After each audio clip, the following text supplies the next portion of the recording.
Hello, everyone, and welcome to today's explainer.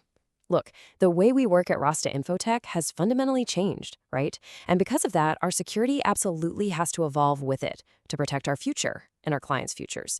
So if you want to understand exactly how we're going to secure our operations and supercharge our digital transformation, you are in the perfect place.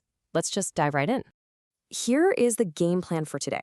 We'll start with the broken castle model. Introduce Zero Trust architecture and its 5 core pillars, dig into exactly why Rasta Infotech needs this right now, and finish up with your roadmap to zero. Section 1. The broken castle model.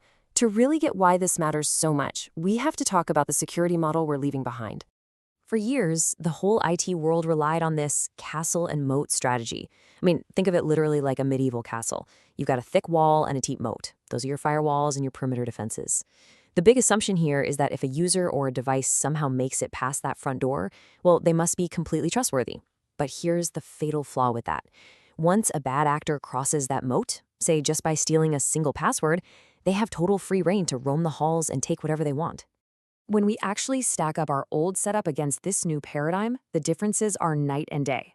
Under the traditional model, we have this implicit trust inside the perimeter, meaning a one-time login check is somehow considered good enough. That leaves us incredibly vulnerable to things like credential theft. And frankly, it's just not ready for the cloud. On the flip side, Zero Trust assumes zero implicit trust, none. It demands continuous verification, gives us robust threat resistance, and is fully adaptable to the cloud environments we actually work in today. Section 2. Enter Zero Trust architecture. This is the solution that completely redefines how we protect our digital assets. Never trust, always verify. This right here is our new guiding mantra. It's the beating heart of the whole operation. It means absolutely every user, every single device, and every application has to be authenticated and continuously validated no matter where they are. You know, there's no more implicit trust just because you happen to be on the corporate Wi-Fi or sit in a Rasta Infotech office. And that leads us to continuous validation. Under Zero Trust, it is no longer about just flashing an ID at the front door.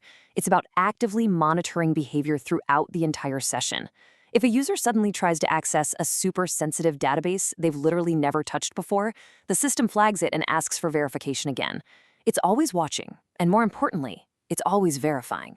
Section 3. The 5 core pillars. To build this out, Zero Trust relies on a very specific foundation. These 5 pillars cover identity, device, network, application, and data. And honestly, don't just think of these as a checklist. Think of them as overlapping layers of armor. Each one provides a totally unique checkpoint that a user has to successfully pass through. Let's break down how they actually work. First up, identity verification.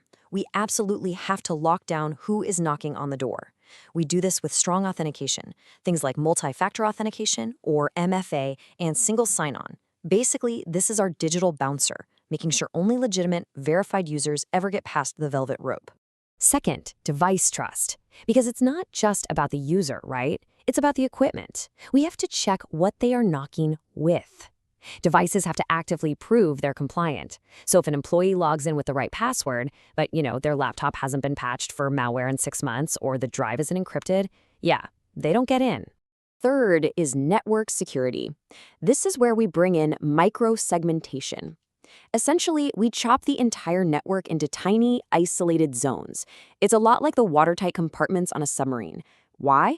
Because if a breach does happen in one small zone, the damage is completely contained right there. It can't spread laterally and sink the whole ship like it would in that old castle model. Fourth, application security. Our apps are constantly running, so we keep a continuous watch on them, actively scanning for anything weird. For example, if an app that normally pulls, say, 10 records a day suddenly tries to download our entire customer database at 2 a.m., well, the system flags that anomalous behavior and quarantines it instantly. And finally, the 5th pillar, data protection. These are the crown jewels, folks. We wrap our actual data in unbeatable encryption and enforce incredibly strict, policy-driven access controls.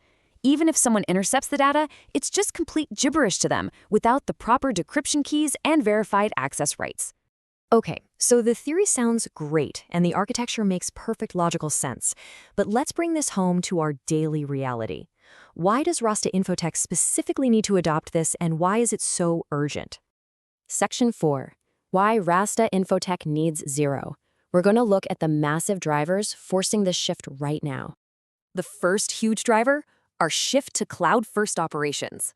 Like most modern companies, our workforce is hybrid. We rely heavily on cloud-based SaaS tools. Our people are innovating from coffee shops, their living rooms, airport lounges, all over the globe. Because our perimeter is now literally everywhere, those old medieval castle walls, they can't protect us anymore. The perimeter defense is just entirely obsolete for how Rasta Infotech operates today. And that brings us to the very real, immediate threat. Just look at this number. 22% of all breaches start with stolen credentials. For a modern tech company like us, one phish password in the old model could compromise the entire network, because that password is basically a master key. But Zero Trust, with its continuous verification and device trust pillars, it neutralizes that threat immediately. Even if they have a stolen password, the attacker cannot pass those continuous behavioral checks. But hey, this isn't just about playing defense. This is about market dominance. The Zero Trust market is projected to hit a massive $33.9 billion by 2025. This is not a niche IT trend, okay? It is the absolute gold standard of enterprise security. By making this move, we are telling our clients their data is protected by the absolute best. It transforms our security from just a back-office necessity into a massive competitive differentiator for us. Section 5, your roadmap to zero. So, the million-dollar question, how do we actually pull off a massive transformation like this without completely breaking our daily operations? The answer is, we follow a very deliberate 4-phase plan. First, we assess readiness to find our current gaps. Then, we prioritize protect surfaces, meaning we figure out what needs guarding the most. Third, we execute an iterative deployment so we don't break everything at once. And fourth, we continuously monitor and refine those policies based on actual real-world metrics.